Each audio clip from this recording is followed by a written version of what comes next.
It's been a while since Ubisoft announced Far Cry 6, but now, after some delays, the game is almost here. It promises to deliver the brand of open-world mayhem that the series is known for, of course, but leveraging its central premise of fighting a guerrilla rebellion, it's also looking to throw in a few interesting new ideas of its own. With its launch not far away, here we're going to talk about a few important details about Far Cry 6 that you should know about. Story. Far Cry 6 tells the story of a Yara, a fictional Caribbean nation inspired by Cuba and its history. Yara has been under the oppressive rule of Anton Castillo for years, but revolution is bubbling underneath the surface. Entirely cut off from the rest of the world for many years, Yara is a nation frozen in time, and under Castillo's rule, people continue to suffer. Players will step into the shoes of Dani Rojas, a reluctant participant in a budding guerrilla revolution against Castillo's regime, and becomes deeply embroiled in the attempt to overthrow the tyrant. The Castillos. From Vas Montenegro to Pagan Min, Far Cry has a history of propping its stories up with charismatic, memorable villains.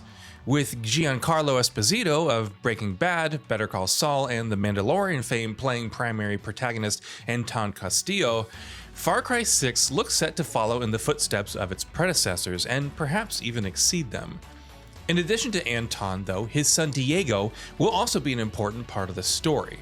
Though he is expected to follow in his father's footsteps and lead Yara one day, the 13-year-old Diego has grown quite disillusioned with his father's violent methods, and his relationship with Anton should be an interesting part of the story. Vivero.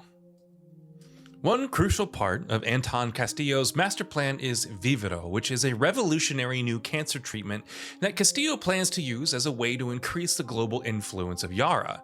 His plans, however, involve aggressive expansion and relentless production, which has had terrible effects, from pollution to forced labor to the military misusing its powers and more. Sabotaging Castillo's Vivero production and throwing a wrench in his plans will be an important part of the story as Dani looks to bring his regime down. Dani Rojas. While Far Cry has de-emphasized its playable protagonists quite a bit in recent years, Far Cry 6 is shining quite a bit of the spotlight on its protagonist, Dani Rojas. Players can choose between Dani's male and female versions, but either way, the protagonist is looking like a much more active participant of the story rather than an observer, with their own personality, motivations, backstory, and growth throughout the story. Of course, Far Cry 6 is also the first game in the series to feature third-person cutscenes, and being able to see Dani during these key story moments is definitely a bonus. Customization. Far Cry 6's central guerrilla revolution premise bleeds into its gameplay in many ways, with the biggest being Resolver, which is essentially a catch-all term for extensive customization options in the game. Players will be able to scrounge up materials and parts from the environment and create their own weapons, use different Supremo backpacks, and customize weapons with various different types of mods and ammo types. Interestingly enough, you will also be able to use resources to craft defenses for yourself, such as armor plating for your vehicle or a shield to use during combat. Co-op. Far Cry 6 is putting its co-op integration front and center. Ubisoft has confirmed that the entire campaign is playable in two-player co-op. You can play with friends, of course, but public matchmaking will also be an option. Loot, XP, and progression will vary seamlessly across solo and co-op experiences. Meanwhile, all of the post-launch content, paid or otherwise, will also support two-player co-op. Allies. Far Cry 6 will see Dani traveling across all of Yara in an attempt to gather some momentum for the guerrilla revolution against the Castillo regime, which means you will be meeting different allies and groups throughout the story, each with their own unique backstories, arcs, and plot lines. Several of these have been briefly touched upon by Ubisoft so far, including the Monteros, a family of tobacco farmers with deep Yaran roots, the Legends of 67, a group of former guerrilla revolutionaries, Maximus Matanzas and La Moral, young groups fighting back against Castillo's oppression. Camps. One of several ways Far Cry 6 is using its central guerrilla motif for gameplay is with guerrilla camps, which can be found throughout Yara's open world. These are secret camps tucked away in hidden corners where Danny and other members of the Revolution meet to rest, plan their future moves, and gather things such as weapons, gear, vehicles, and more. Guerrilla camps, interestingly enough, will also be upgradable, and you can upgrade them to suit various different needs. Across the various guerrilla camps, you will be able to construct and upgrade various structures such as barracks, weapon caches, and more. No arcade mode. Far Cry 6 is expanding upon its predecessors in various ways, but there's one feature that it's going to be leaving out. Map editors have been in Far Cry games since their introduction in Far Cry 2, and the arcade mode has become something of a fan favorite thanks to how robust those editing tools generally tend to be. In Far Cry 6, however, arcade mode is not returning, with Ubisoft stating that they wanted to focus entirely on the game's single-player campaign. Free next-gen upgrades. Ubisoft has offered free next-gen upgrades for each of its major releases since PS5 and Xbox Series X and S launched, and that trend is going to continue for some time. Far Cry 6 will also support smart delivery across Xbox One and Xbox Series X and S, while those who purchase the game on PS4 will be able to upgrade to the PS5 version for free as well. Free post-launch content. Meanwhile, there will also be plenty of free content additions.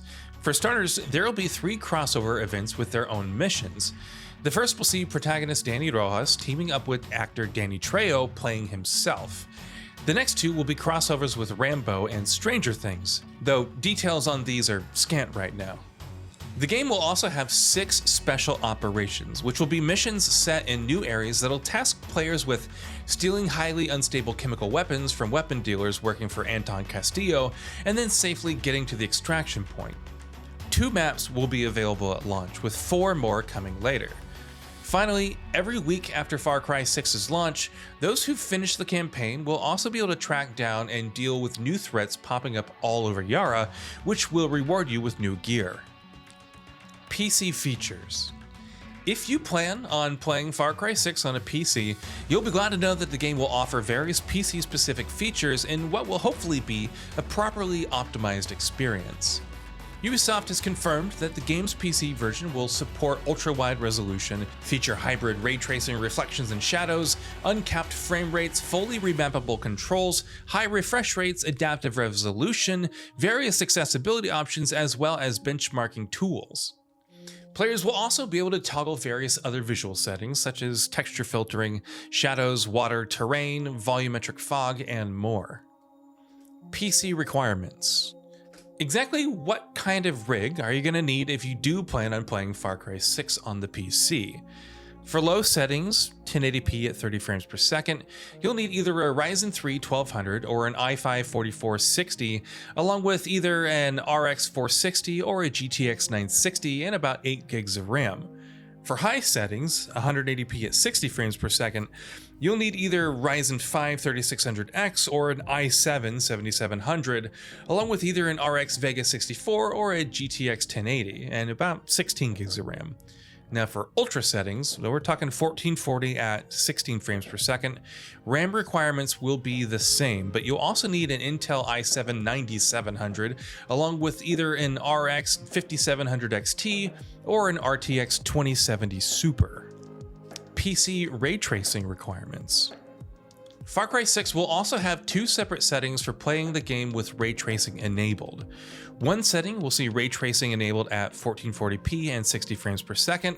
It'll require either a Ryzen 5 5600X or an i5 10600, along with either an RX 6900 XT or an RTX 3070. Meanwhile, you can also play in 4K at 30 frames per second with ray tracing enabled, for which you will require either a Ryzen 7 5800X or an i7 10700K, along with either an RX 6800 or an RTX 3080. RAM requirements for both will be about 16 gigs. Season Pass. Ubisoft has detailed its post-launch plan for Far Cry 6. There's the paid content you'll get through the Season Pass, of course, which includes DLC episodes. These episodes will also have a roguelike structure with repeated runs, loot progression, and more. Additionally, Season Pass owners will also get Far Cry 3 Blood Dragon. And with that, we've reached the end of this video. Have anything to say? Let us know in the comments below. Also, we upload new videos every day on Gaming Bolt, so please consider subscribing as it really helps us out. Thanks for watching.